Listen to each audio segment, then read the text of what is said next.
સુરત 84 તાલુકાના સણિયા હેમત ગામને સરકાર દ્વારા રેસિડેન્શિયલ ઝોન તરીકે જાહેર કરેલ છે. તેમ છતાં ગૃહ ઉદ્યોગ તથા લઘુ ઉદ્યોગના નામ ઉપર મસ્ત મોટા ગેરકાયદેસર બાંધકામ ઊભા કરી દેવાતા સ્થાનિકોમાં ભારે વિરોધ જોવા મળી રહ્યો છે. સુરતમાં હરિયાળો વિસ્તાર ધરાવતા સણિયા હેમત ગામને બિલ્ડિંગોથી ખીચોખીચ કરી દેવામાં આવશે એવું જણાઈ રહ્યું છે. અનેક વખત રજૂઆત છતાં પણ વહીવટીતંત્ર દ્વારા કોઈપણ પ્રકારની કાર્યવાહી કરવામાં આવતી નથી, જેના કારણે સખત વિરોધ નોંધાવવામાં આવી રહ્યો છે. સુરતના 84 તાલુકાના સણિયા હેમાદ ગામને સરકાર દ્વારા રેસિડેન્શિયલ ઝોન તરીકે જાહેર કરવામાં આવેલ છે, પરંતુ કેટલાક બિલ્ડર અને અધિકારીઓની સાંઠગાંઠથી લઘુ ઉદ્યોગ, ગૃહ ઉદ્યોગ, એમ્બ્રોઇડરી વગેરે માટે મસમોટા બાંધકામો તાણી દેવામાં આવ્યા છે. ત્યારે હવે રજૂઆતો કરીને સ્થાનિકો કંટાળ્યા છે.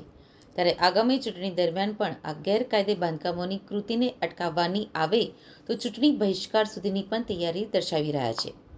ત્યારે જોવાનું એ રહ્યું છે કે આ સ્થાનિકોની માંગ મુજબ બાંધકામો તંત્રથી અટકે છે કે કેમ, એ આવનારો સમય જ બતાવશે.